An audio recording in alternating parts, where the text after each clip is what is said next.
Good evening, everyone. Call the City Council to order at 8 o'clock on Monday evening, December 2nd, 2024. This meeting is being recorded. Please join me in the Pledge of Allegiance. I pledge allegiance to the flag of the United States of America, to the republic for which it stands, one nation, under God, indivisible, with liberty and justice for all. Thank you. So before we get started this evening, we have some very special guests in our chamber. We are privileged to have the representatives and students from our sister city, Akarino, Japan.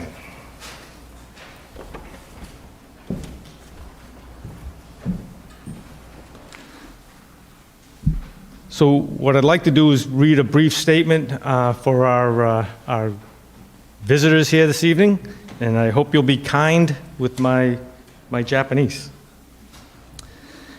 Minasan, konnichiwa. Watashi no name wa Maikaru Asing de.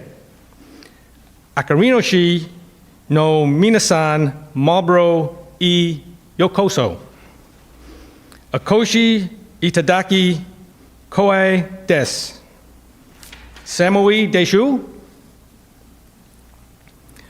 Marlborough wa Hokkaido to Ananji Kure no Aido desa. Watashi wa Nihon tu en ga aramasu. Ototo wa Kanagawa-ken Kamakarishi ni sondamas. Soshite watashi wa Nisango nen ni hostofamari deshita. Totemo tonoshi keiken deshita. Minasan ga Marlborough de Tanoshi jikan o sugoshi isho no omoide o tuskute kureru koto o nagati imasu. Thank you, and I hope you enjoy your stay here in Marlborough.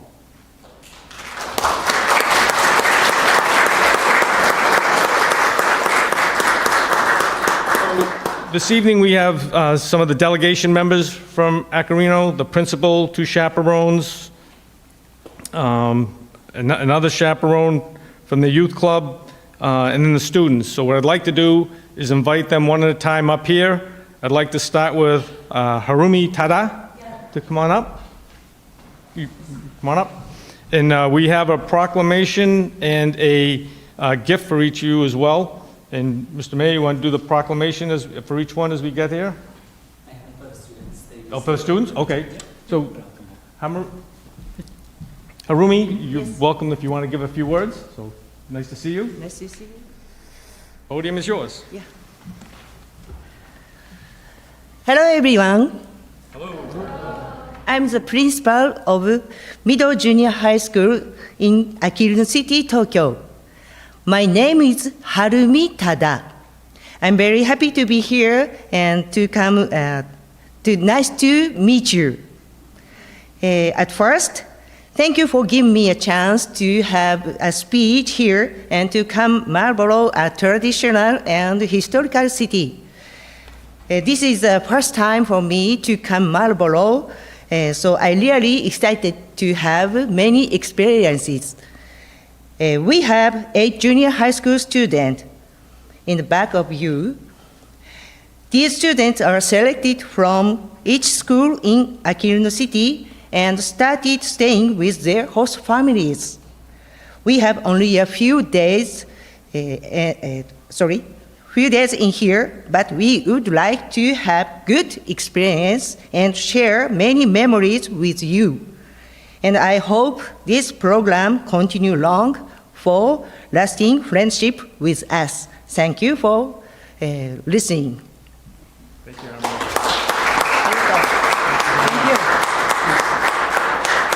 Thank you. Before you go.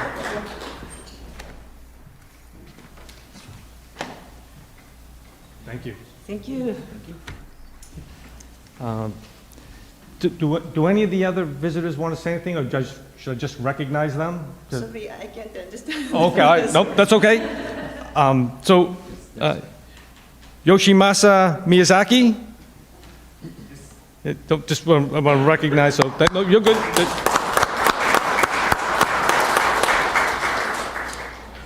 Emi Fukushima?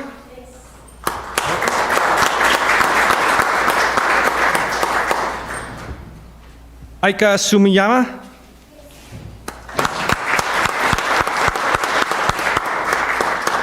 In my understanding, the tour conductor, Masuko Sugiyama.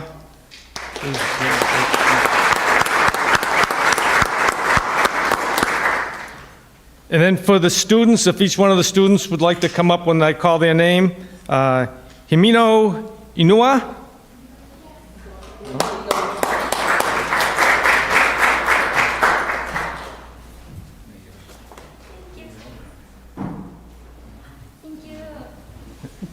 Thank you, nice to meet you too.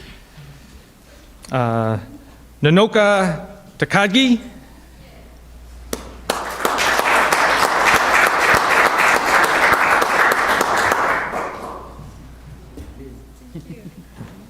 Thank you very much. Thank you. Thank you.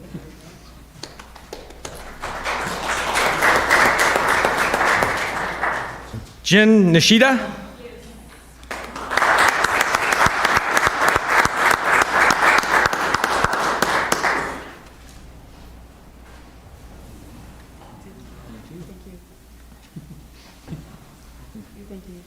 Thank you. Thank you.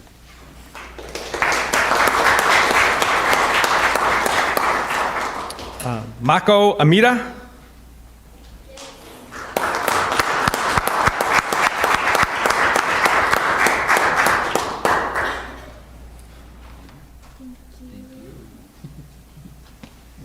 Thank you.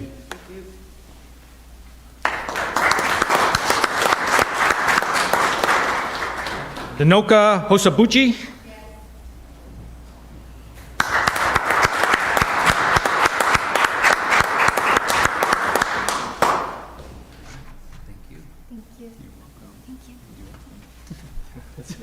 Thank you. Thank you.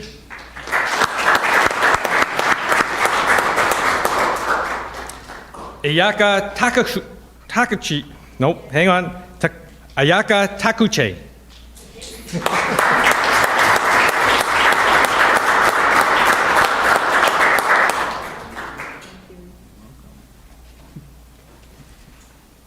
Thank you. Thank you.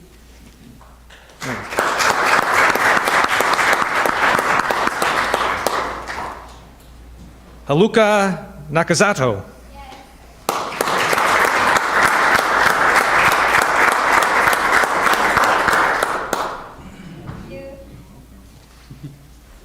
Thank you. Thank you.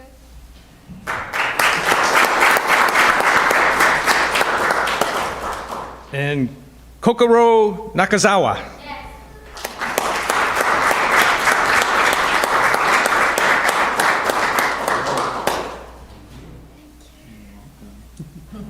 Thank you very much. Thank you very much. Would you like to have everybody come on up for just one picture? So if I could ask the students to come on back up. You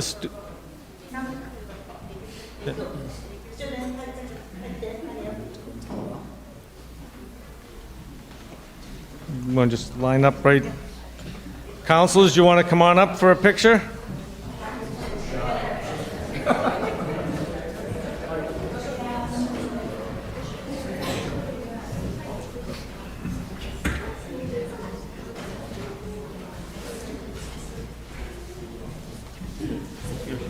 Nice to meet you, Yoshima. Yeah, Nice to meet you. Nice to meet you. Nice to meet you. Counselors want to get in on the picture, or? Come on.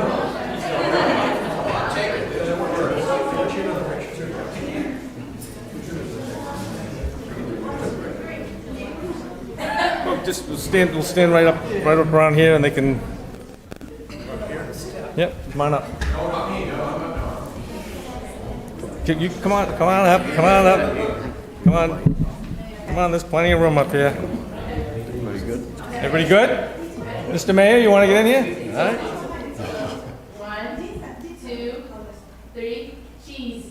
Cheese. You good? Look up this way. Can you guys look up this way? Thank you. Here we go. 1, 2, 3. Cheese. Cheese. Thank you very much.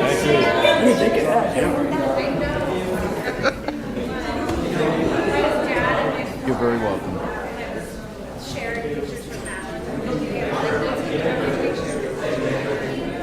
Thank you. Very welcome.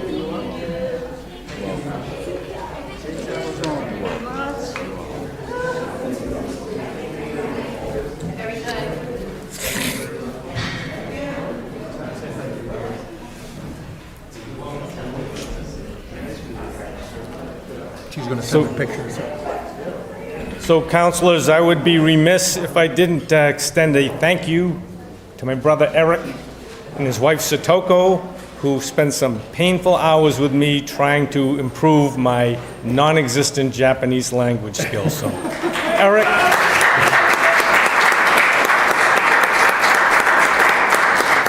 Eric and Satoko, thank you, and my Japanese friends, thank you for being kind. Okay, if everyone's all set, you want to give a few minutes to, hang on.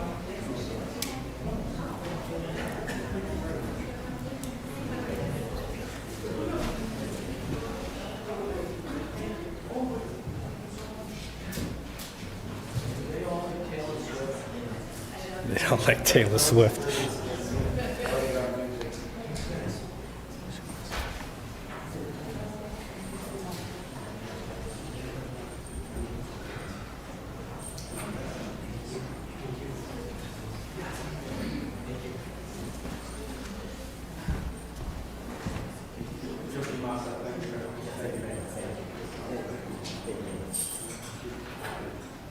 It's Councilor, no, I think it's for Councilor Landis. I think.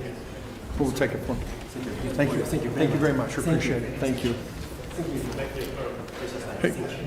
Hey. Councilor. It's for Nolan.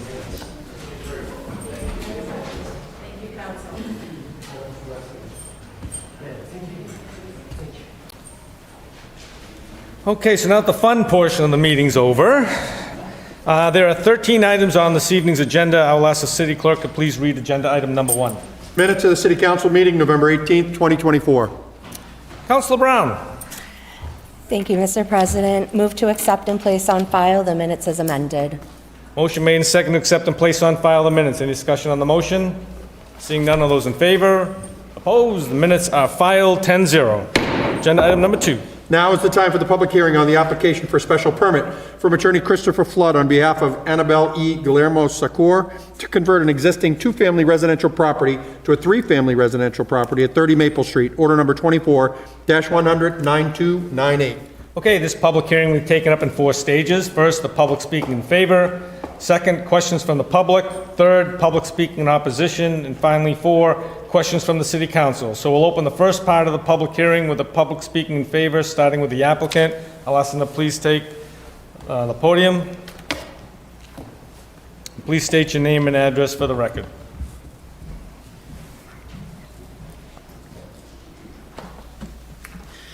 Good evening, councilors. My name is Christopher Flood. I'm an attorney here in Marlborough. My office is at 14 Winthrop Street. Next to me is my client, Annabelle Guillermo Sacor. And Mr. Guillermo Sacor is the owner of 30 Maple Street, which is what we're here for tonight for you. I'm going to go right ahead. The floor is yours. Thank you.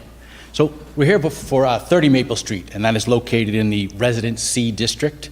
And we're asking tonight for a special permit to turn an existing, a legally existing 2-family into a 3-family dwelling. And I think behind me, and I'm not sure on both screens on, is the plans. There's 4 pages to the plans that we have for you tonight. And you can see the location of the property is on Maple Street. It's across from the Zarape Mexican restaurant and a couple doors down across the street from the strip mall that is the corner of Main Street and Maple Street. And if you go to the next slide, sir. So this is the existing lot. It is currently a 2-family. There are 2 buildings on the lot. and there's also an old garage out back. So this is the way it exists. There's a parking lot, the two buildings, and the grassy area with some patios around. And most of my presentation today will be on the third page, if you go to the third page. So, as far as the zoning requirements in the city of Marlborough, what we're going to do is, in the back of the property, you'll see something that says old garage. I'll step back and point if it helps. Out here is an old garage. And that is going to be removed to open up for more parking. And the lot size of the property is currently 17,172 square feet. So it does meet the requirements and would be conforming for an existing three-family. The lot coverage on the property is currently 42.6%.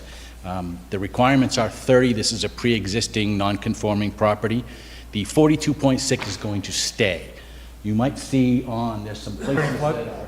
Attorney Flood, when you walk away from the microphone, the folks at home, so you can take the mic out and walk over there if you like. Got it. So your call. So there's the arrows point to some areas where there are some concrete walkways and patios, and that will be removed so that the green coverage stays at the 42.6%. So there'll be no change to the existing. The front yard setback is currently 15 feet. There's going to be no changes to the outside structure other than the removal of the barns. You'll see no difference in this property from the outside, so the front setback will remain exactly as is 15. The side yard setbacks will be made better because of the removal of the old garage out back. The currently existing side yard setback, which is only about 2 feet on the south side, will be significantly increased, so it will be conforming, and that area will be used for parking. The rear setback, again, once the barn is removed, now that will also become conforming. It's currently non-conforming. That'll be about 42 feet, which is well above the 25 feet that's required. We did go to an informal site plan review and met with the committee and went through with them all the requirements, and to accommodate what they thought would be maneuverability and access to the property, they required 8 parking spots. So with the removal of the barn, some increase in the driveway, you'll see that there are 8 marked out spots, and so we have conformed to what the site plan review has required for parking for these people. We do not believe that any of the neighbors would notice any difference. It's currently a 2-family. It'll, if approved, become a 3-family. There may be a few more cars coming and going during the day. Another family in the property, so there'll be generally no difference to what the neighbors will see on this street, which is fairly busy with a restaurant and the strip mall. When we went to site plan review, we also discussed with them things like snow storage. We're going to store snow on site, on the grass, so it won't affect any of the parking.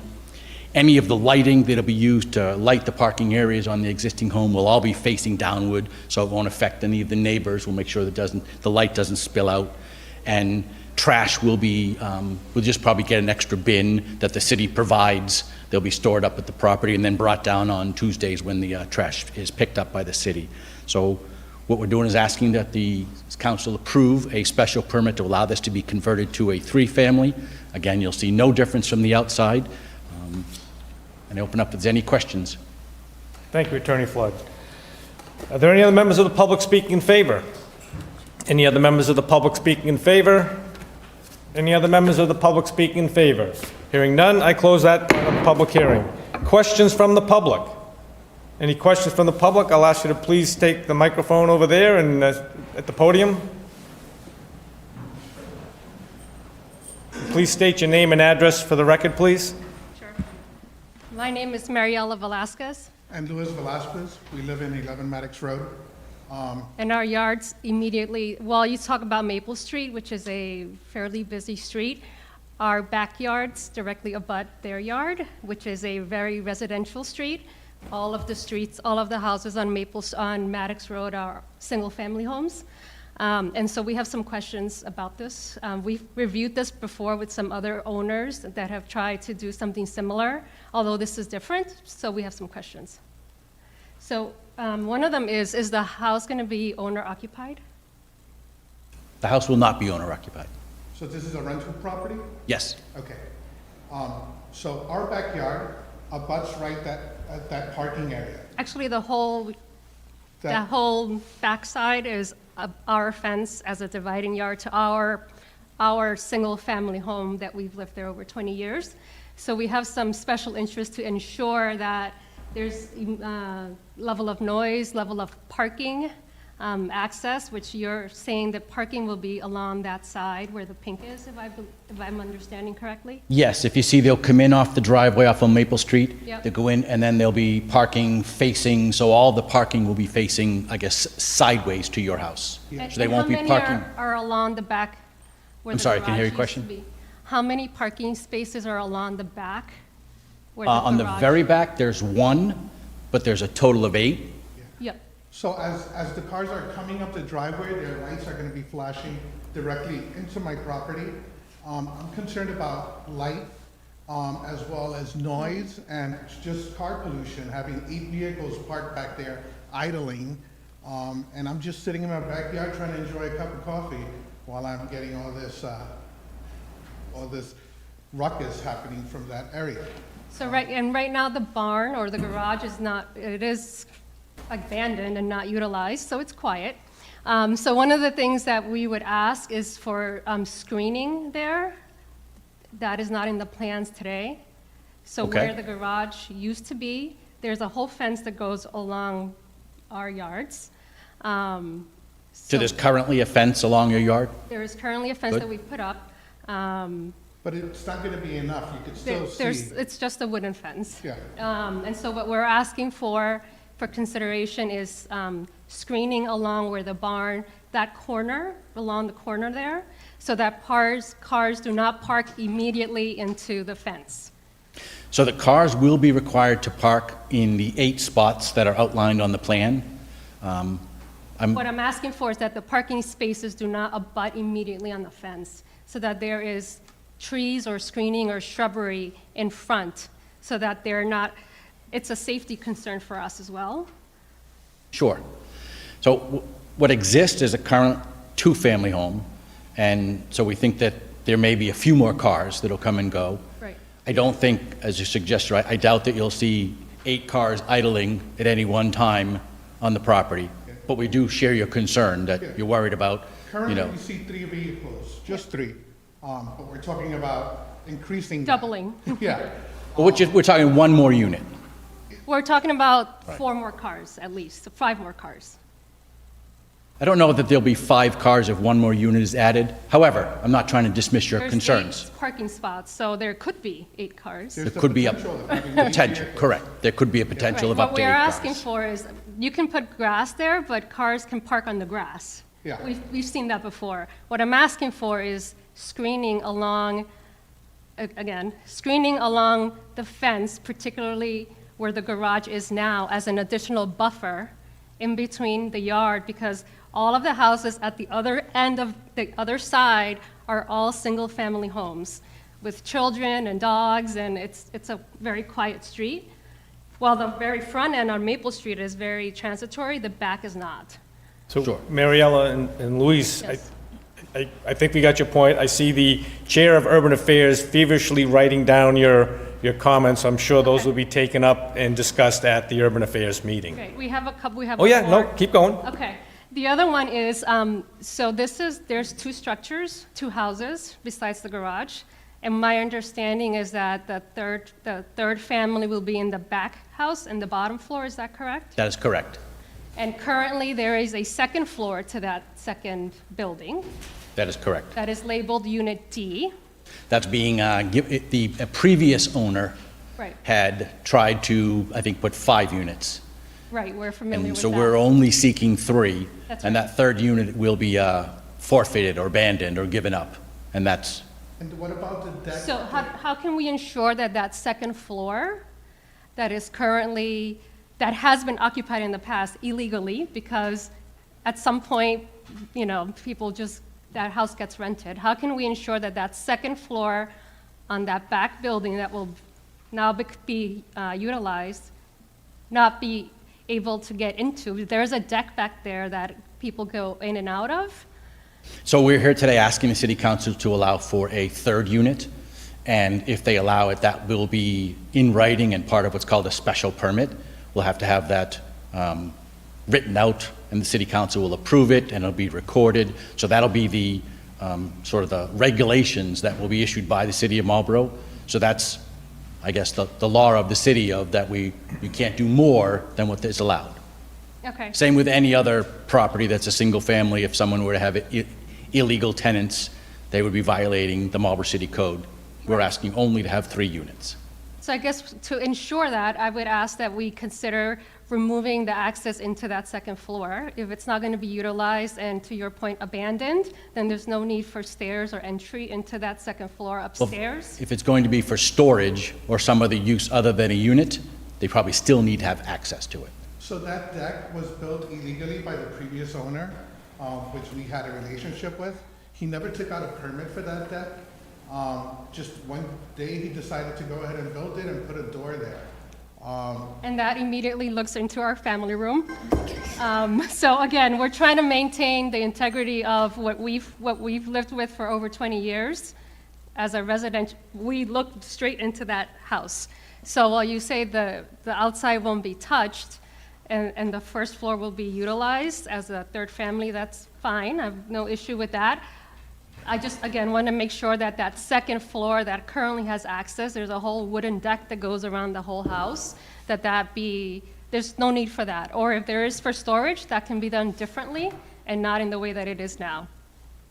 So can the deck be eliminated? Or can we propose that that deck that was built illegally be eliminated, and therefore we would not have a problem with having the potential of possibly people occupying that illegal apartment? The only thing I can tell you is it's not in the current plans to have the deck eliminated, and the only plan is to have a third unit and not any more than that.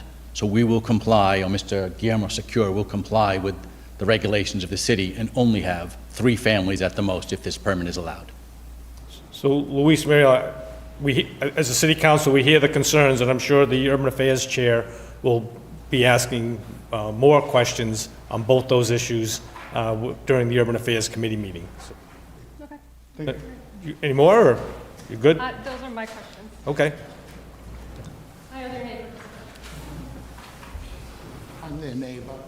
My name's Oliver Bisson. I live at 19 Warren Ave, and I'm kind of confused about the parking. You have 5 units, 4 in the main house, and the 1 alone. There's 2 units in the main house, there'll be 1 unit in the adjacent building, and there'll be 8 total parking spots. Right, so on the first floor, you have 2 units. There's only going to be 2 units in the one building and 1 unit in the second building. On the second floor, you got 2 units. The top floor is going to be storage, not a unit. Won't be a dwelling for people to live. That's not what the chart says that you sent out. Unit A has an A and a B, and second floor has an A and a B. That's the second floor to the same unit. Yes. They have an upstairs. So there's only 2 units? Only 2 units in the one building. So that means if there's only 2 units, that's 4 cars. Two units, and then there'll be a third unit, and we can have up to 8 parking spots. Okay, so basically, if you're 2 cars per unit, you're talking 6, not 8. If you're correct, there'll only be 6 cars parked there, correct. But when we went to site plan review, they requested that we have 8 parking spots based on the regulations, so we came up with a plan with 8 parking spots at their request. Okay, but on your chart, you have Unit A on the first floor and a Unit B on the first floor, is that correct? That is correct. On the second floor, there's a Unit A and a Unit B. On the second floor, Unit A is the second floor of Unit A, and Unit B is the second floor of Unit B. Okay, okay. So there's 2 units. That's where I was getting confused reading the chart. Yep. Thank you. It's just A and B in one building, and then C in the other building. Thank you. You're welcome. Thank you, Oliver. Any other questions from the public? Any other questions from the public? Any other questions from the public? Hearing none, I close that portion of the public hearing. Public speaking in opposition. Any members of the public speaking in opposition? My name is Oliver Bisson, 19 Warren Ave, and this project from another contractor was disapproved by the board and committee.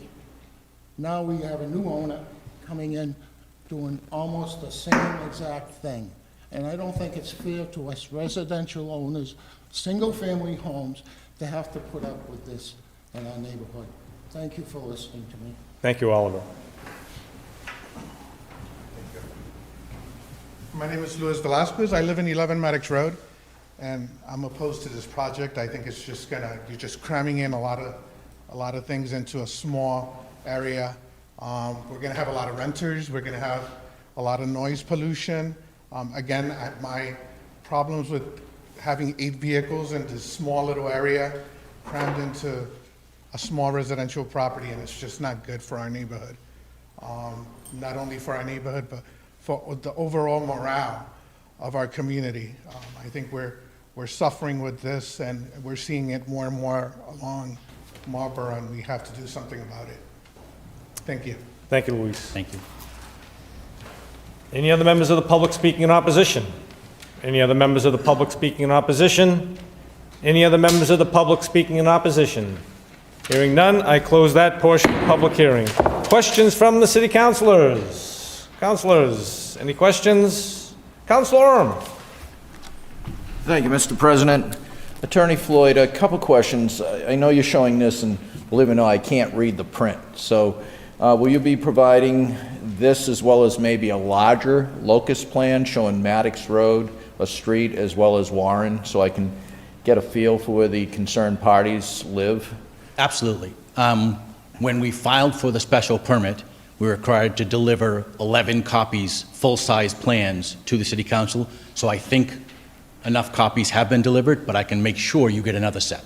Okay. And the other question too is, and I can't read it, so that's why I'm asking the question. On the buildings, do they say the unit amounts, what units they are, like unit A, B, and C? It does. So if you go to slide 4, please. Oh, okay. I This is didn't the know that was layout. in the package. Okay. So on one building, there's 2 units. They each have 2 floors. On the other building, there's 1 unit. And it says on the bottom right, you probably can't read it from there, but it says Unit D to be surrendered. Okay. So I think what some of the public may have been speaking about, a previous owner had turned this property into a 5-family without seeking any permits or any permissions. And the city stopped them and issued, I think, a cease and desist. And when Mr. Guillermo Secor bought the property, unfortunately, unbeknownst to him, he thought he bought a larger property. And when he went to get a permit to put some lighting, some common lighting, is when he found out that some work had been done illegally. Since then, we've met with the building commissioner a number of times to come up with a plan that is acceptable to the city and abandons what the previous owner did. And we kind of knew that as part of this, we'd have to suffer the fate of what the previous owner did would kind of fall on him a little bit. I understand that's why some of the neighbors are upset about what the previous owner did. Mr. Guillermo Secor is trying to do things correctly. We've been to site plan review to at least explain to them our plan, came up with the parking plan that they recommended, and made clear on the plans that what was made as a 4th unit will be surrendered and turned into just storage. And he understands that'll most likely be a condition on the permit. We do understand that. How many bedrooms total for all the 3 units? 3, 2, and 2. One's a 3-bedroom and the other's are 2 bedrooms. So 7 So one of the total. existing ones is already 3 and a 2-bedroom. That's the front building. The back building's going to have 2. Okay. I look forward to seeing these plans as well as that locust plan showing both Maddox and Warren. I will speak to Karen, but I'll make sure you get another copy if you can get one. Okay, thank you so much. Thank you, Mr. Thank you, President. Councilor Orm. Any other comments or questions from the councilors? Comments of Councilor Roby. Thank you, Mr. President. So Attorney Flood, the council, I believe, did receive copies, and I know on our November 4th agenda it was on in the packets as information. However, the copy that I have of your CO3 does not match what you've been showing on the screen. So if you can make sure we get an updated copy. Page 3, so this is page CO3, the one that has the property housing and the parking spaces.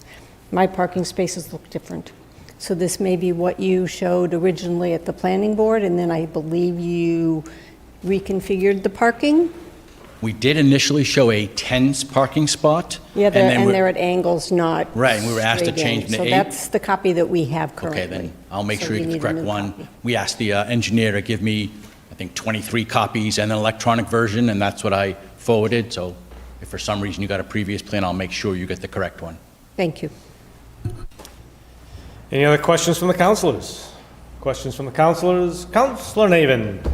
Thank you. Attorney Flood, just something about what you had just said, and I'm sorry to be catching up on this part, but the original plan had 10 parking spaces? Yes. So it was more spaces that you were originally proposing, and then site plan asked you to reduce them? Correct. Okay. They thought it would ease of access and maneuverability. The 10-spot plan had the parking a little bit angled. Okay. So even though you remove the barn, it was a little bit of a difficulty backing up. And when we went, they asked us to do an 8-spot plan, and then the cars could come in and go at a 90-degree angle, much safer, much better for maneuverability. The fire chief, the police chief, all of the members of site plan review requested it and then said to go forward with the 8-spot plan. What is the thought process behind 10 spots for 3 units? Is there a calculation that was done that was? There was a calculation done that may be what was needed, but 8 was requested. Okay. And then would there be a plan if the parking spaces are not used by the tenants that they would be rented? There's no plan for that. This is only planning to be a 3-unit building, 3-unit, residential building. And that all the cars on site would be owned by the people who are renting the unit? Whether they're leased or borrowed or something, they will Correct. belong or used by the By people the that live tenants. there. Understood. So I want to be careful not to No, limit myself to that. No, that's fair enough. Yeah. Yep, absolutely. Thank you. Councilor Orm.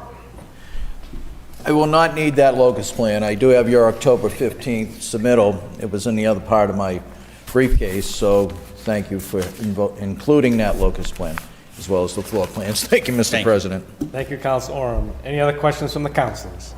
Questions from the councilors? Questions from the councilors? Hearing none, I close that portion of the public hearing, and the entire public hearing, and this item is in Urban Affairs. Thank you, Attorney Thank Flood. you. Thank you, councilors. Agenda item number 3. Now is the time for the tax classification public hearing with the Board of Assessors to determine the percentage of local tax levy to be borne by each class of property for fiscal year 2025. Order number 24-100, 9310. Okay, this will be a joint public hearing between the City Council and the assessors. We have, it'll be taken up in 4 stages: public speaking in favor, questions from the public, public speaking in opposition, and questions from the City Council. So I will ask the Board of Assessors to come on up. Jonathan, how are you? Good to see you. Hello, Ellen. John, Mr. Mayor. Okay, so again, this will be taken up in 4 stages. We'll open with the first stage with the public speaking in favor, and Thank you. Mr. Mayor, the floor is yours. I appreciate that. Thank you, everyone. It's an exciting night where we get to do the tax classification. So bear with me as we do the presentation. So we'll start off with the first slide. Thank you. So the first slide is a tax classification.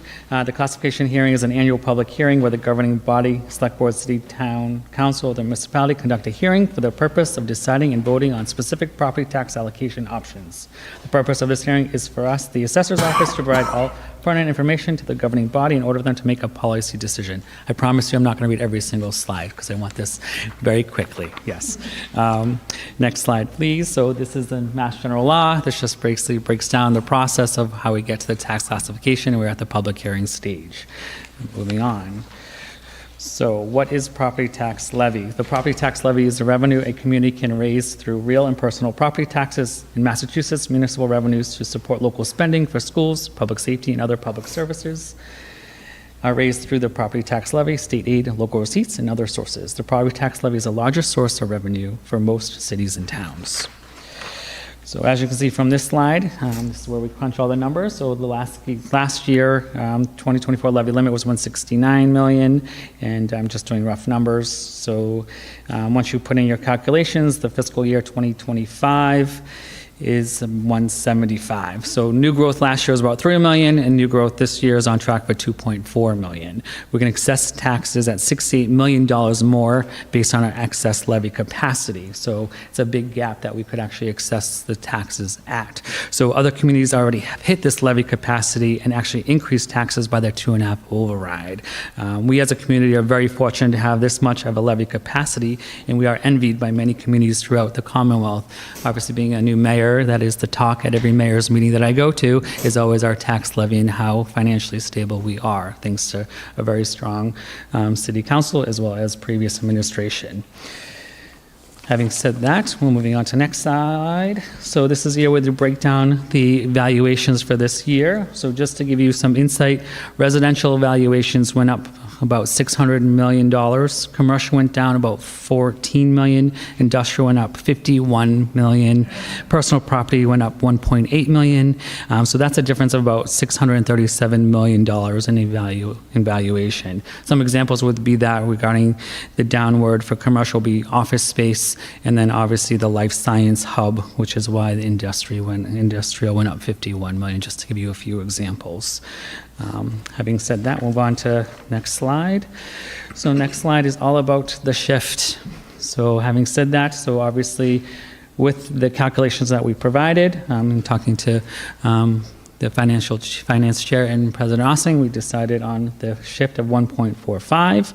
So what does that actually mean? So the residential rate went down from 10.24 to 9.86, and commercial, industrial, and personal property went down from last year of 1766 to 1696. So it went down. So that's really great news to see. So moving on to the next slide, is 7 is the actually history of the tax rate. So as you can see, we're consistently going down each year. I mean, that's pretty rare to see. So obviously starting in 2016, we went from 15.34 for residential to 9.86. So which is pretty good to hear. Moving on to slide 8. So it's the average tax changes. So as you can see, the average single-family valuations went about $40,000 for the single-family home. So that means that the average tax bill will go up $183 for single families homes. So as you can see, the breakdown here with single-family homes, condominiums, two-family homes, 3 in commercial, industrial. You can see the shift with that. So that's pretty consistent with 2 years ago as opposed to last year, which the taxes went down, and that's just because of new growth and other criteria that went into the evaluations. So slide 9 is the 5-year review of valuations that have continued to rise while the tax rate continues to decrease. So I can't stress that enough. So the valuations of your homes go up is when the tax rate actually goes down. So that's pretty great if you're a resident here in Marlborough. So if you bought your house last year, your house already went up about $40,000 based upon an average. Moving on to slide 10, this is obviously the levy limit. That's broken down since 2016. As you can see, the numbers are there. I don't want to bore you and get into that. If you have questions, the Board of Assessors are here for that. Next slide is the excess levy capacity. Number 12 is a bar graph with levy limit and the levy ceiling. 13th slide is the new growth. So as you can see, we're pretty consistent around the 2 million plus, give or take. Again, last year with the 3 million. So 2.4 is what we're tracking. And so it's roughly the same as 2021 and 2023. So moving on to 14 is the breakdown of new growth. The personal property making up 64% and residential about 28%. So if you see the construction going on, you can see that's the breakdown. Personal property 1.5 and residential about 695,000 regarding that, which makes up the new growth. Slide 15 is the last 10 years of the average single-family value, which has increased consistently with the average tax bill of about $200. This is consistent with that trend for this year as well, being the 183 mark. The next slide is the chart shows single-family value. You can see the increase that continues to go. If you bought your house in 2023, the average was $507,000, so you went up pretty consistently from 2023. So it's a good investment if you bought your house in Marlborough. Numbers form. The next slide is a tax bill change over the last 10 years. Again, we're pretty consistent with the under $200 for the tax bill. The next slide is the comparison of other communities, with Marlborough being at 5,800. So you can see that what we do have is Boylston's at 8,900, Hopkinton's 13,000, Natick's at 10,000, Northborough's 9, Shrewsbury is 8,500. Yes. So Southborough's about 13,000 and Westborough's 12,000. So again, with Marlborough being at 5,800, we're pretty, if not doubled, other communities in the area. The next graph shows a tax bill. So as you can see, we're under the radar. So Marlborough being consistent in the lowest and the immediate region. Obviously, the brown line at the bottom is indicating Marlborough. The next slide is the top 10 real estate taxpayers for the fiscal year 2025. So you can see from this chart that the 3 apartment complexes being on the list being Avalon, Stowgate, and Retreat Marlborough. So they are in the top 10 regarding the tax bill. So you can see what they actually pay regarding those bills. So that's why strong economic and smart economic growth is really important to keep the tax rate at a lower level. So smart growth is always a great thing for the city. Next slide is the 2024 breakdown. And then the next slide is the top 10 personal property taxpayers for fiscal year. So this is about $1 million in tax revenue that we see just in personal property taxes from the top 10 companies in the city. And then obviously the last slide is the fiscal year 2024 with this pretty much the same companies that provide that breakdown for you. So that concludes the presentation. I just want to thank John Valade, the Board of Assessors who are here. So if you have any questions for them, Diane Smith, and obviously you as the City Council for listening to my presentation and hopefully approving the tax rate. And obviously thank you from President Ossing and John Irish, Councilor John Irish, for walking me through the tax shift. That was a fun meeting, so I appreciate your time in all of this. So again, if you have any questions, I'll turn it over to the Board of Assessors, and thank you. We do have a communication from the chamber. We do, sir. Mr. Mayor. Yes, this is from Michelle Mercer, the President and CEO of the Marlborough Regional Chamber of Commerce. Dear City Council, the Marlborough Regional Chamber of Commerce extends its gratitude to the Tax Classification Group for their diligent work and fully supports the findings regarding the city's tax rates. We also express our appreciation to the City Council, the Mayor's Office, and all stakeholders who contribute to fostering business growth in the City of Marlborough. Thank you, Michelle A. Mercer, President and CEO of Marlborough Regional Chamber of Commerce. I guess the Board of Assessors, you want to have any comments during this part before I open up to the rest of the public? John or Jonathan or Ellen? Not at this time. All set? Okay. Any other members of the public speaking in favor? Come on up. Please state your name and address for the record, please. Molly Broder Nesbitt, 15 Forbes Ave. I'm here actually wearing 2 different hats. So as a lifelong resident of Marlborough, I'm here to just offer my support for the proposed residential tax rate. One thing the mayor didn't mention were the number of amenities that Marlborough citizens receive for a very competitive tax rate. So fully in favor of that. And now I'm going to put my Marlborough Regional Chamber of Commerce hat on and offer my full support for the proposed commercial and industrial tax rates. So thank you all for your hard work, and I appreciate it. Thank you. Thank you, Molly. Any other members of the public speaking in favor? Any other members of the public speaking in favor? Any other members of the public speaking in favor? Hearing none, I close that portion of the public hearing. Any questions from the public?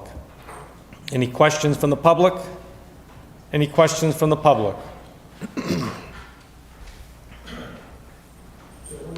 My name's Pete Sharon, 95 Lakeshore Drive. The question I have is, the rate is great. Everybody has done a good job in getting the rates. The growth in Marlborough is good, and it's in the right places right now. Hopefully it stays there. One concern I have is the property values. I know they continue to grow, and that's a good thing from some people if they're selling. It's not always a good thing if you're a resident, a lifelong resident in Marlborough, which never plan to sell. And I was just wondering, I've never seen a slide on the values of the towns around us. I always see their tax rates, but I never see their average values, because we know why their tax rates are high, because they don't have the industry base that we have. But I'm just curious what the values would be, you know, the average home values in towns like Hudson, you know, Westboro, Shrewsbury, or places like that. I haven't seen a slide with that thing in it. So Well, that's it, but the great job on the rate. I mean, I love the rate, but I'm concerned in the future of the values going so high, and someday the rates are gonna have to go up, and when they go up, when you got a high value, you got twice as fast, you know, because your value is much higher. And I know our values are much higher than some of the local communities that I have other property in. Jonathan, you want to take that, or? Sure. Mr. President, if I may, John Steinberg, Chair of the Board of Assessors. Up until recently, I was also the Chief Assessor in the town of Westboro, and I can tell you that this past year, Westboro residential average single-family value went up to over $750,000, up about 7%. I could tell you a few years ago, in a single year, it was up 17%. As a residential appraiser as well, I could tell you in all surrounding communities, they're doing similar things. I mean, Framingham, Natick, Shrewsbury. Oh, it'd just be a nice slide. Yeah. You've got every other slide with Yeah. rate in there. Rest assured, all the values are going up It substantially. would be a nice slide to see. Sure. And make you feel, you know, and again, I can understand the new homes like that, but, you know, the old homes go up that high, it catches up to you eventually, because you can't continue to do $2 or $3 million a year. Well, I can tell you, I'm amazed at what the house across the street from me on Hemingway Street sold for. Where? Recently on Hemingway Street. I was just blown away by it. So I'm right with you. It's amazing what people are selling, but low supply, high demand continues to push it. We got a great We city. all know, if we've been around a few years, you all know that always comes to an end. We just have to be cautious of it. Yes, sir. Thank you, Peter. Any other questions from the public? Any other questions from the public? Any other questions from the public? Hearing none, I close that portion of the public hearing. Public speaking in opposition. Any members of the public speaking in opposition? Members of the public speaking in opposition? Hearing none, I close that portion of the public hearing. Questions from the city councilors? Any councilors? Councilor? Thank you, Mr. President. I do look around. I don't always want to be the first one to jump up here, but I just have a question on page 4 of your presentation. It's the upper paragraph. It talks about commercial industrial properties and the trends out there. And there's one sentence it's about the commercial property that has decreased minimally by 1.17%, while overall industrial value has increased 7.02%. It's the next sentence I just need some information on. This is primarily due to market corrections and adjustments seen for commercial properties. Could I get a little more depth on that, on exactly what's happening out there with commercial properties? Sure. Thank you. Especially with commercial properties this year, the past couple of years, what we've been finding is, for example, the office property use in the office space. Since COVID has hit, as you probably know, the dynamics of office space has changed. There's a hybrid scenario of employees working at the building or from home, one or the other, or a mix of both. So we finally took a look at, started last year and this year, at adjusting at least that portion of the market. And market corrections are just market conditions, and based on sales, if property values are going up or going down, that's what I would consider market corrections or market conditions. You know, in the market, those kinds of adjustments. In-house, the type of adjustments that we can do as assessors is annually we look at our cost factors, land curves, land values, again, the cost to build a property nowadays. The labor has gone up, cost of materials have gone up. So there's a number of different factors that we look at and make our own adjustments internally, in addition to, you know, the market itself. And between last year and this year, the commercial market has stabilized and decreased somewhat. I think we've seen a shift in industrial properties. There's more use and demand for, it seems like, for industrial uses. One example would be the Airport Boulevard area.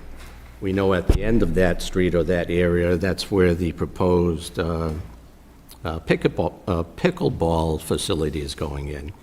So that whole area, they're building some spec buildings or developing those lots and areas in hopes of either selling the existing buildings or building at will, or someone coming in looking for a specific use, they'll develop then. But that's just one area where industrial values are going up. So there's somewhat of a shift between commercial and industrial, and I foresee a similar shift going into next fiscal year. Thank you for your answers, very thorough. Is this a trend we're seeing not just in Marlborough, but within the area, based on office space not being needed as it used to be before COVID? I'm hearing that from the city of Marlborough, our DLS representative. When I speak with her and go over all our numbers and figures and all our submissions for approval, we always have a conversation on what are some of the other towns seeing, especially commercial industrial properties are going up roughly 3% or a little more. And in residential, a tighter range, less than the past year or two, as Jonathan Steinberg indicated. But I believe it's happening everywhere, and there's been at least an adjustment that I've seen and heard regarding the office space. There's high vacancy, and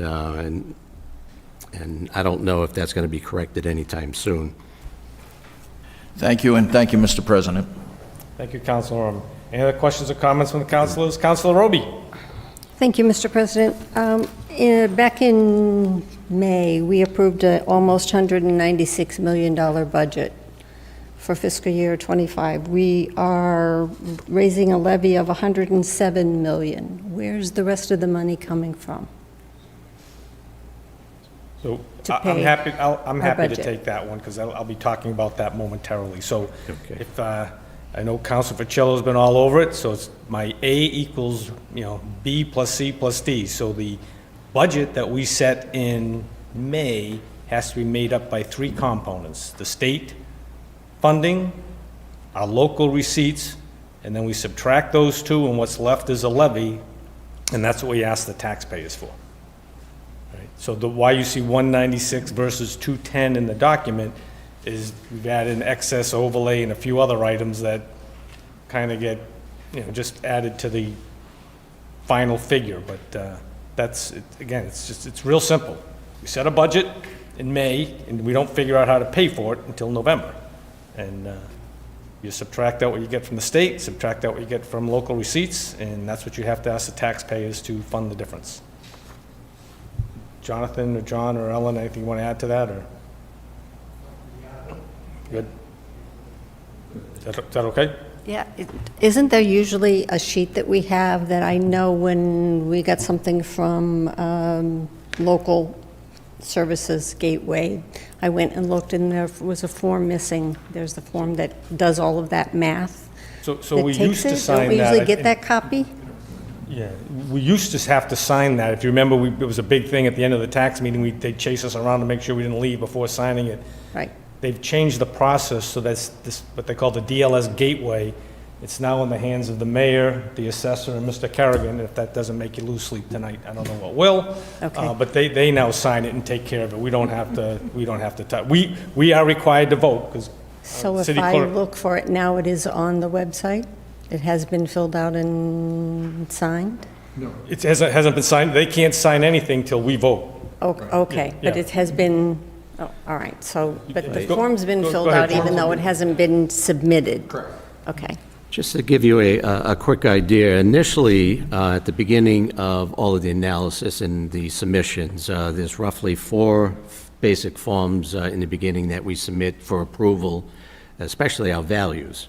Once that is done, the rest of the information and options I put together for discussion to be reviewed and looked at. But this time of year, at this point, once the council votes on the split and the tax rates, tonight there are a couple of forms that will go back to my office, to the assessing department, and sign and review in preparation of tomorrow. And the additional forms, there's about 4 forms that we, as an assessing board, will handle and review and sign tonight. And then tomorrow we'll finish up with the other forms once the city clerk signs a portion of it and provides certain documents, and once the mayor signs. And then at that point, I believe the Bureau of Accounts reviews all of that, and they make their final determination and approval. And sometimes the tax rates can change by a penny or so. But that's roughly what's going to transpire or happen tonight and into tomorrow is the final approvals, and then we should be all set. Any other councilors? If not, if I could ask Councilor Roby to take the podium.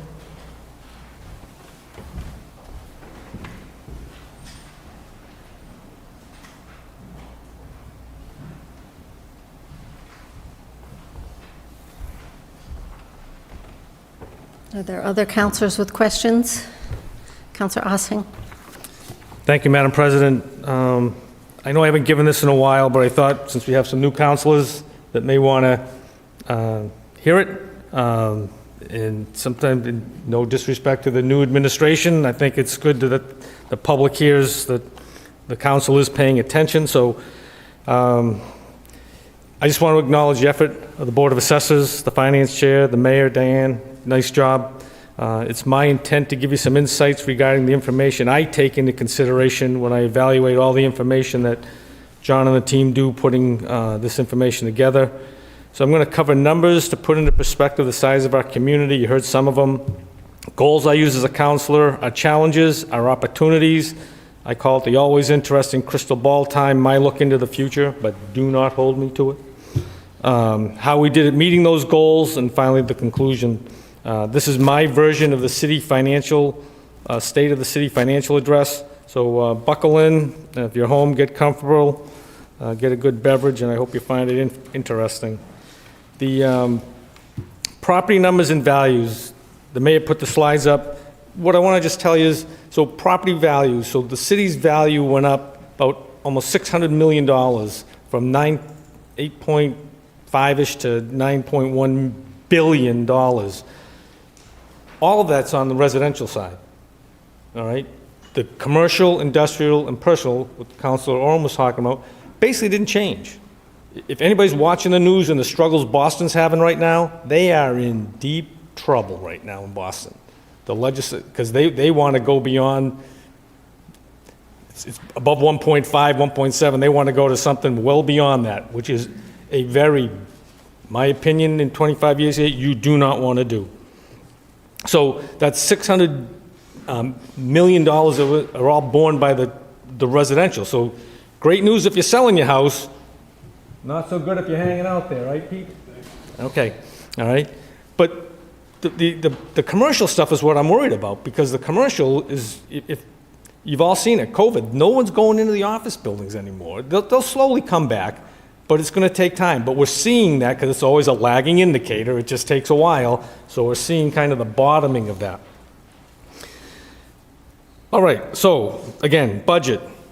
The budget equals state money that we get, cherry sheets, local receipts, all the stuff that we charge people for, and you subtract the two and you get what you have to raise for the levy.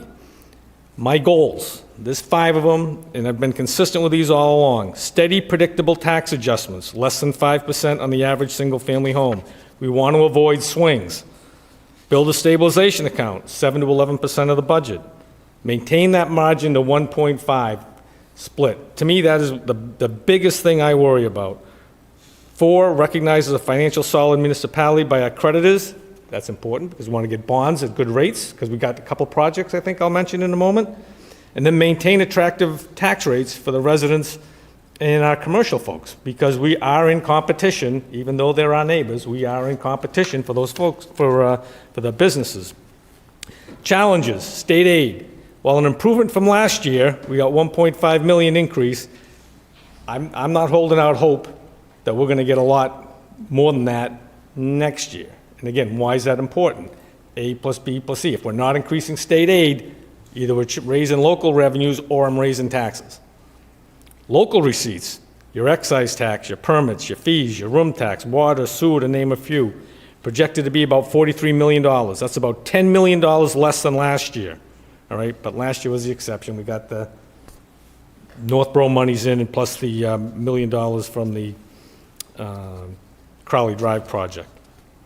Fully fund OPEB, other post-employment benefits. Obligation to our retirees, it's 13.4% funded, or $21 million, but we have a $160 million liability. So let me repeat that. $160 million we need to fund a program, all right? So we changed our investment strategy beginning of this year, which was great. We actually reduced the liability by $38 million. It was $200 million. So we actually did a lot of nice work this year, so that's good, but that's still a big piece.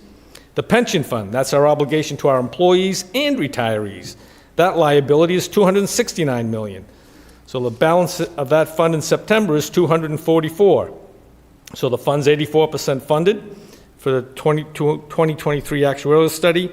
So there's $25 million of unfunded portion that we expect to be funded by 2028, all right? We fund $11 million plus per year in the budget to fund that pension. All right. So again, and when the pension's paid off in 2028, anybody want to guess where that $11 million is going to go? Someone say OPEB. OPEB, very good, Councilor Navin. All seven city union contracts expired on June 30th. Again, these are our challenges, so the city will need to negotiate new contracts. Debt service, we're currently paying $14 million, or 7% of our budget. Just a reminder, Assabet, $15 million, Memorial Beach, Senior Center, $7 million, Ward Park, $3 million.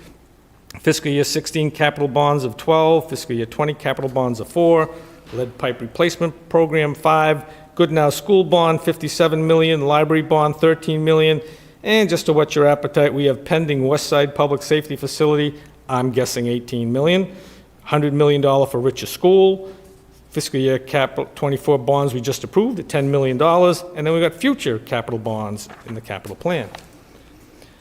Residential and commercial growth. If there is no growth, then the taxpayers are going to pick up the largest share of that. So every time you say, I don't want to vote for this project, I don't want to vote for that, we got to weigh them on the merits of being good or bad. But if we don't build, guess who's picking that up? Because you need new growth. And the assessors have been telling you we've been getting about 2.5 million per year, which is good. Filling vacant commercial and industrial properties. So MEDC continues to work effectively in this area. Commercial industry vacancy rate is at 11.3%, so that's just under where we were last year at 11.7%, so slight improvement. I'm still concerned, as I touched on earlier, that business will come back to the office. They're going to opt to work from home, so that means they're not going to need office space. If they don't need office space, who does it?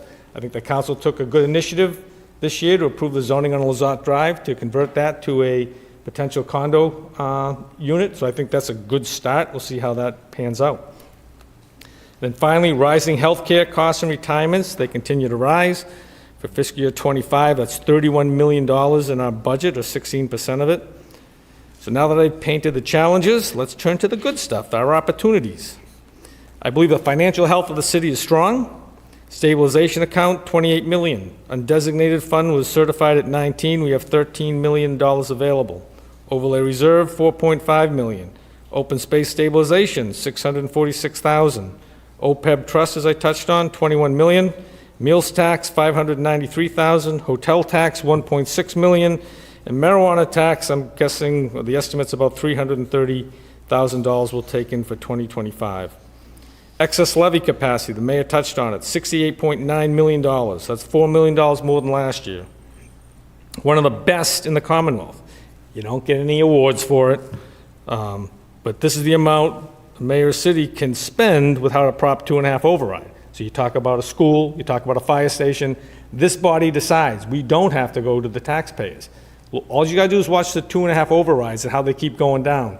we are in an extremely good financial position when it comes to that. Though I would argue if we spent all of that, we'd be in trouble. Residential rates would go up $4.64, commercials would go up $2.80.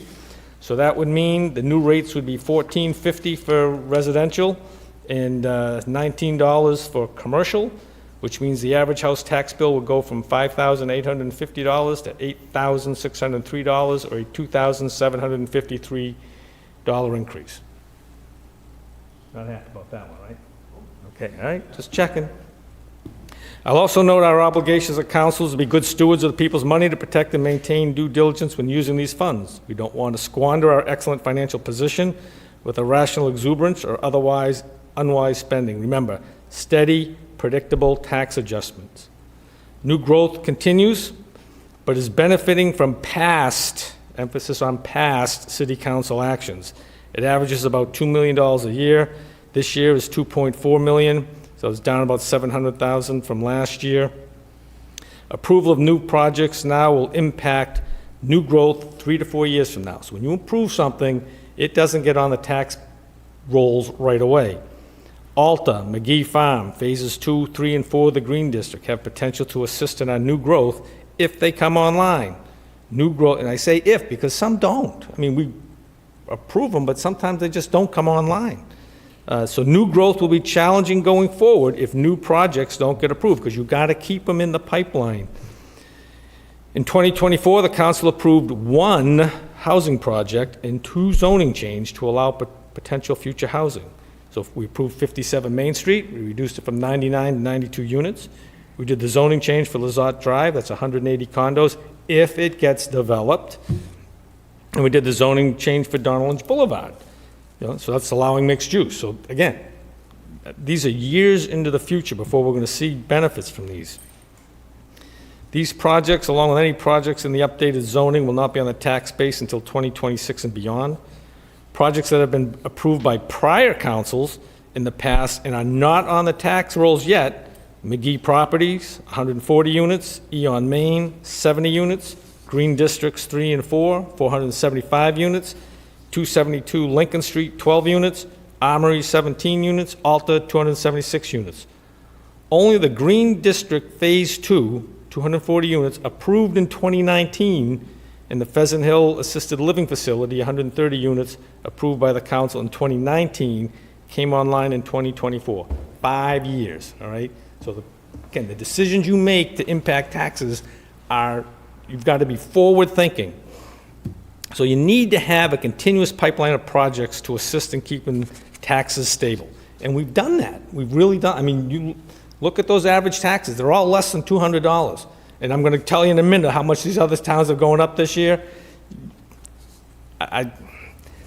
Obviously, they don't have city councils, because I don't know how people are employed in some of these places.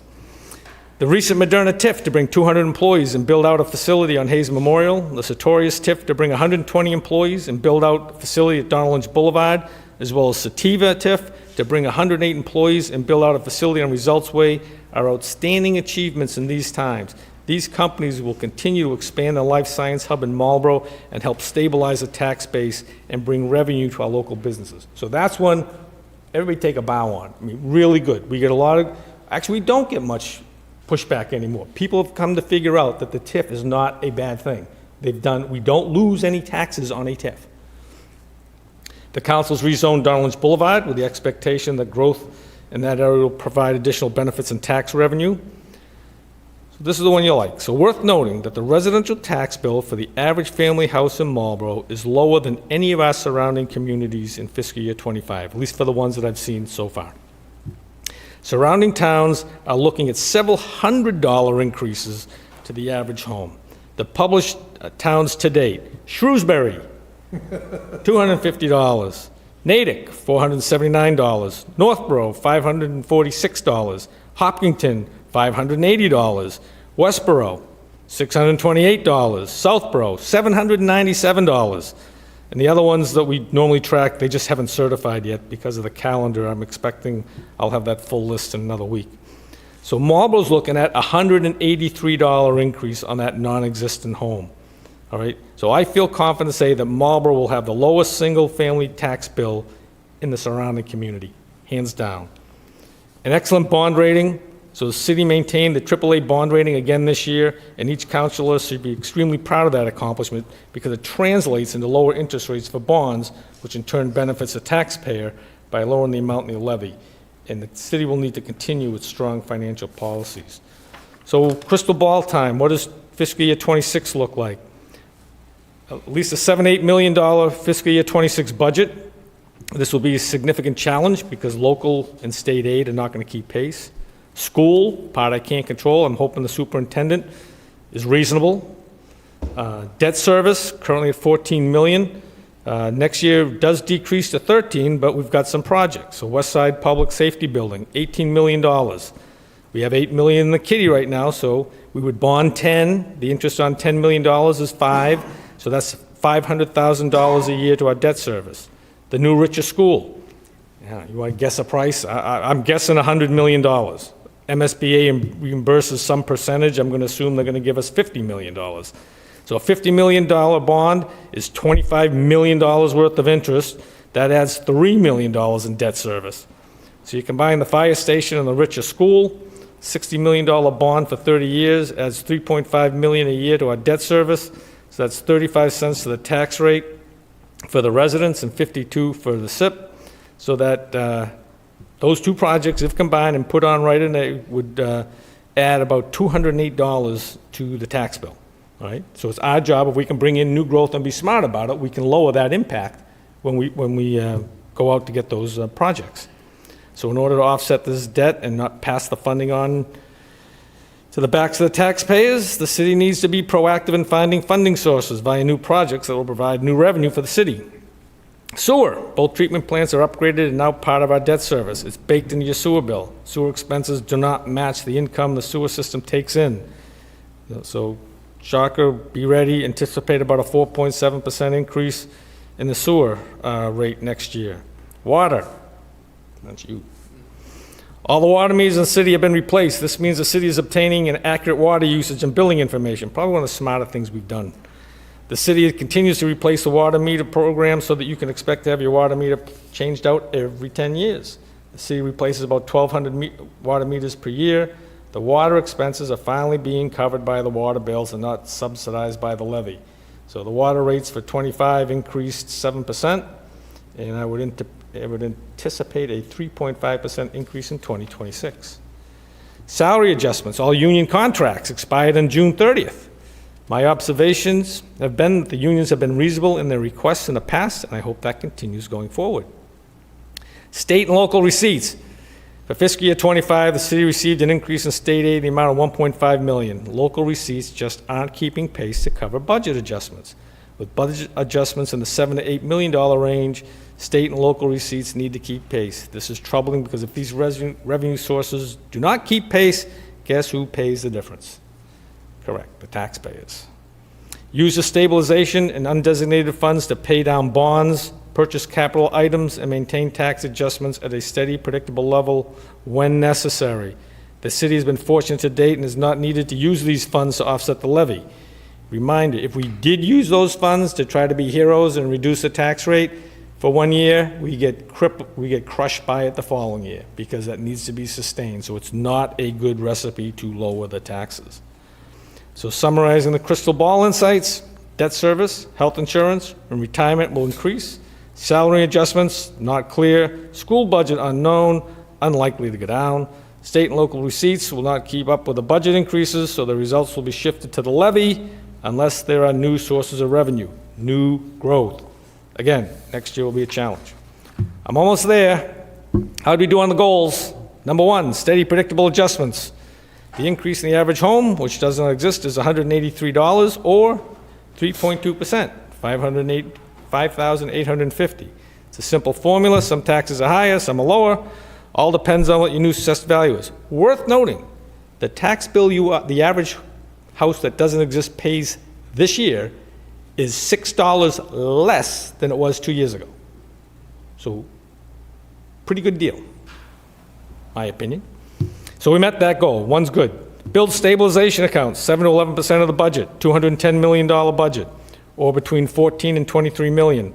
Our current balance is $23 million, which is good. Credit goes to the mayor and the city council for establishing financial policies that has 10% of undesignated funds going to the stabilization account. So well done. We're 2 for 2. Maintain the margin of a 1.5 split. Good job as a split is 1.5. It shifted up from last year, which was 1.44. I'm totally excited about. However, this decreased our margin. While I'm not excited that the split decreased as it challenges future tax decisions, it is appropriate to lessen the burden on the residential tax base this year.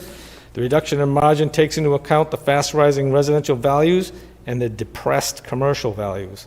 This provides the city with options should economic conditions change while trying to maintain steady, stable tax adjustments. We're 3 for 3. Recognized as a solid financial municipality by our creditors, our bond rating. Creditors recognize Marlborough as a solid investment, currently AAA rated, so that's outstanding. This means the city obtains more attractive interest rates when we borrow and when we have some significant projects ahead of us. The West Side Public Safety Building, richer school improvements, capital projects are all coming. A key to this is having sound financial policies, which we do, water and sewer expenses that are being paid by water and sewer users, and finally OPEB, we're chipping away at it. So all those contribute to our bond rating, so we met that one. 4 for 4. Maintain attractive tax rates for the residents and SIP. We want to be competitive with surrounding towns. I will argue beauty is in the eye of the taxpayer. I acknowledge that people may not enjoy paying taxes. That's a shocker, right? The rates in Marlborough are lower than any of our surrounding communities. In my opinion, the value and services that the residents of Marlborough receive, right, Molly, is an outstanding return on the tax dollars. So I believe we met all 5 goals. So in conclusion, and I know you thought I'd never get here, I recommend supporting the transfer to reduce the levy that's in agenda item 5 and the residential shift factor of 0.8431, which results in a CIP shift factor of 145 and produces a tax levy and residential rate of $9.86 for the residents, $16.96 for commercial. Thank you very much for your indulgence this evening. Any further questions from the council? Questions or comments? Hearing none, I'm going to close the public hearing.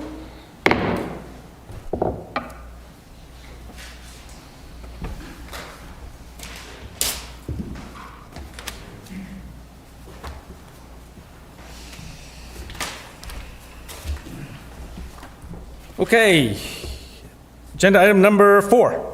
Communication from the mayor regarding FY 2025 tax classification hearing information. Councilor Irish. Thank you, Mr. President. Motion to accept and place on file the communication, please. Motion made and second to accept and place on file the communication. Any discussion on the motion? Seeing none, all those in favor? Opposed? It's filed 10-0. Agenda item number 5. Communication from the mayor regarding transfer requesting the amount of $541,775 to offset the fiscal year 2025 tax levy. Councilor Irish. Thank you, Mr. President. Motion to approve the transfer request in the amount of $500,000 from the overlay reserve account to offset the FY 2025 tax levy. Motion made and second to approve the transfer of $500,000 from overlay reserve to the FY 25 levy. Any discussion on the motion? Seeing none, all those in favor? Opposed? Transfer is approved, 10-0. Councilor Irish. Thank you, Mr. President. Motion to approve the transfer request in the amount of $41,775 from the sale of graves to offset the FY 2025 tax levy. Motion made and seconded to approve the transfer of $41,775 from the sale of graves to the fiscal year 25 levy. Discussion on the motion. President. Councilor Vital. Thank you, Mr. President. Can anyone tell me how much money is in the grave account? Since that is used for perpetual care of our cemeteries, I'd like to know how much is in it. This is from the sale. That's not a question we're going to answer tonight, Councilor. I have no idea. It's not, unless one of the councilors knows. The sale of graves is just the sale, what we sell, and we move the whole thing over each year to offset the levy. I don't know anything about a perpetual care account. Being a member of the Veterans Council, they remind me month after month after month that many stones need to be repaired and so forth in all of our cemeteries. So I'd like to find out how much money is in that account. Okay. I would recommend you follow up with the gentleman in the corner, and I'm sure the DPW will have an answer. I just don't have that one. On the motion to approve the transfer of $41,775 from sale of graves to offset the levy, any discussion? Seeing none, all those in favor? Opposed? Carries 10-0. Councilor Irish. Thank you, Mr. President. Oh, sorry. I was opposed. All right, 9-1. Councilor Irish. Thank you, Mr. President. Motion to approve the setting of the FY 2025 tax rate and set the residential factor at 0.8431 with the corresponding CIP shift of 1.45, pending approval of the city's annual tax recap by the Massachusetts Department of Revenue.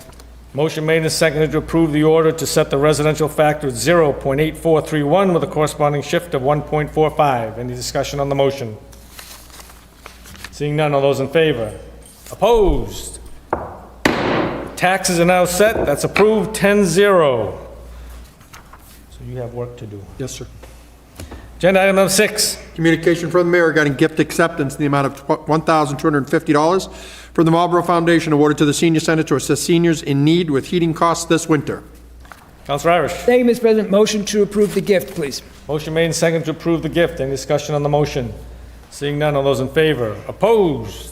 Gift is approved 10-0. Agenda item number 7. Communication from the mayor regarding grant acceptance, the amount of $15,000 from the Mass Cultural Council awarded to the Marlborough Downtown Village Association to support the annual Food Truck and Artisan Festival. Councilor Irish. Thank you, Mr. President. Motion to approve the grant, please. Motion's made and seconded to approve the grant. Any discussion on the motion? Seeing none, all those in favor? Opposed? Grant is approved 10-0. Agenda item number 8. Communication from the mayor regarding grant acceptance, the amount of $15,500 from the Massachusetts Emergency Management Agency awarded to the Marlborough Emergency Management Agency to be used for emergency preparedness. Councilor Irish. Thank you, Mr. President. Motion to approve the grant, please. Motion's made and seconded to approve the grant. Any discussion on the motion? Seeing none, all those in favor? Opposed? Grant is approved 10-0. Agenda item number 9. Communication from Attorney Brian Falk on behalf of B&B Health and Nutrition LLC regarding a request to withdraw without prejudice the application for a special permit for a new fitness, wellness, and nutrition center with a gym, cafeteria-style food service, locker rooms, and accessory wellness facilities located on the first floor of an existing multi-tenant commercial building at 397 William Street, order number 24-100, 9253A. Councilor Roby. Thank you, Mr. President. Move to approve the applicant's request to withdraw without prejudice. Motion made and seconded to approve the request to withdraw without prejudice. Any discussion on the motion? Seeing none, all those in favor? Opposed? Motion carries 10-0. Agenda number 10. Communication from Attorney Brian Falk on behalf of Garden Remedies, Inc. regarding notice of community outreach meeting relative to the special permit application to allow for the relocation of the establishment from 416 Boston Post Road East to 423 Lakeside Avenue to be held Tuesday, December 3rd, 2024. Councilor Roby. Thank you, Mr. President. Move to accept and place on file the communication. I will remind the public that this is a meeting that's required by the CCC. It is a public meeting. It's not the City Council's meeting that we will be having on the request for the special permit. Correct. Motion's made and seconded to accept and place on file the communication. Any discussion on the motion? Seeing none, all those in favor? Opposed? The communication is filed 10-0. Agenda item number 11. Application for a special permit from Marlborough Maples Real Estate Trust for a drive-through window in an existing building to add a cafe at 420 Maple Street. Councilor Roby. Thank you, Mr. President. I move to refer this to Urban Affairs and set a public hearing for January 27th of 2025. Motion made and seconded to refer this to Urban Affairs. We'll set a public hearing for January 27, 2025 and advertise. Any discussion on the motion? Seeing none, all those in favor? Opposed? It is going to Urban with a public hearing on January 27, 2025 and advertised. Vote is 10-0. Agenda item number 12. Minutes of boards, commissions, and committees. Mr. President? Councilor Doucette. Thank you very much, Mr. President. Considering this was updated as a revised agenda, motion to accept and place on file the minutes of the boards, commissions, and committees. Conservation Commission, November 7th, 2024. Cultural Council, August 7th, 2024. Historical Commission, December 19th, 2024. Planning Board, September 23rd, 2024. October 21st, 2024. And the Traffic Commission on September 25th, 2024. Motion made and seconded to approve the minutes in the package. Any discussion on the motion? Seeing none, all those in favor? Opposed? The motion to accept and place on file the minutes carries. Vote is 10-0. Reports of committees. Seeing none. Agenda item 13. Order number 24-100, 9295B, petition of Massachusetts Electric to construct a line of underground electric conduits, including the necessary sustaining and protecting fixtures under and across the public way or ways hereinafter named, Bigelow Street and Robin Hill Street, beginning at a point approximately 0 feet at the center line of the intersection of Bigelow Street and Robin Hill Street, and continuing approximately 228 feet in a north direction. Install underground facilities on Robin Hill Street and Bigelow Street, installing 229 feet of conduit on Bigelow Street and Robin Hill Street. This matter was postponed to the December 2nd, 2024 City Council meeting. Councilor Ficello. Thank you, Mr. President. Move to suspend the rules to accept the November 27th communication from the city engineer. Motion made and seconded to suspend the rules for the communication to be accepted from the city engineer. All those in favor? Opposed? The suspension carries. I'll have the clerk please read the communication from the city engineer. From Thomas DePercio, City Engineer, he has reviewed the petition of Massachusetts Electric to construct a line of underground electric conduits in Bigelow and Donald Lynch, and he said Donald Lynch Boulevard, and have the following comments. The roadways are resurfaced within the past few years. We request the following conditions be applied to the petition. Temporary and permanent trench paving details shall be as per city regulations. The details provided in the plans do not comply. Curb-to-curb milling and repaving will be required in some areas. 2, the location must be marked out and inspected by the engineering division prior to the work, and final road opening permit approval granted by the engineering division. The road opening permit will specify final milling and repaving limits. And 3, he has attached the standard 11 conditions he usually has. Councilor Ficello. Thank you, Mr. President. Move to approve the petition with the conditions identified by the city engineer. Motion made and seconded to approve the petition with the conditions identified by the city engineer. Any discussion on the motion? Seeing none, all those in favor? Opposed? The petition is approved with the conditions by the city engineer, and the vote is 10-0. Councilor Nabin.